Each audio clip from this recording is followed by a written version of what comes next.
Once upon a time, while walking with his followers, Buddha came across a village. He decided to stay in the village for a couple of days with his followers. The news of Gautam Buddha's arrival spread like fire, and people started coming to see him, seeking solutions to their problems. Among the villagers, there was a person who constantly blamed the Almighty for his poverty and cursed and abused everyone who tried to stop him. The villagers were at a loss about what to do. Upon hearing about this person, Buddha asked the villagers to bring him to him. The villagers hesitated, fearing that the person would insult Buddha as well. However, Buddha insisted, saying that he could solve the person's problem. Reluctantly, the villagers convinced the person to go to Buddha. When the person arrived, he stared at Buddha and demanded to know why he had been called there. He expressed his frustration with the Almighty for his poverty and questioned why he should stop cursing. Buddha smiled and calmly replied that he neither asked the person to believe in the Almighty nor asked him to stop cursing. Buddha explained that the cause of happiness and sorrow lies within a person's own karma. Instead of blaming someone else, if the person worked hard, his money problem could be solved.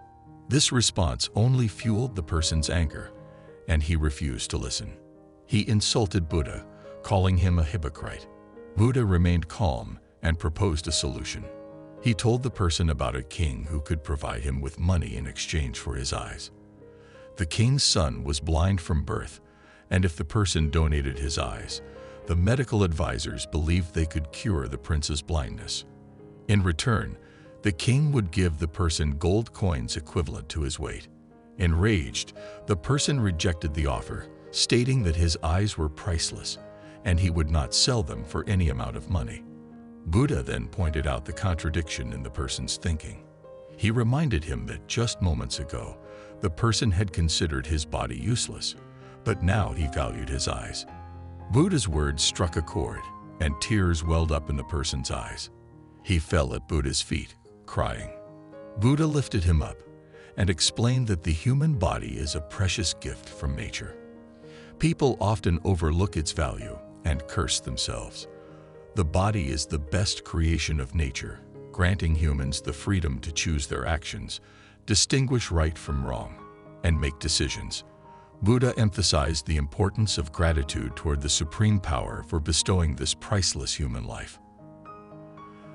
The moral of this story is that we should appreciate the preciousness of our human body and life.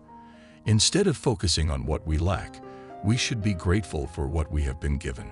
Comparing ourselves to others or complaining about our circumstances leads to frustration and unhappiness. True happiness lies in recognizing the value of our own existence and making the most of the opportunities we have. The choice is ours whether to consider ourselves lucky and be content with what we have, or to become consumed by the things we don't possess.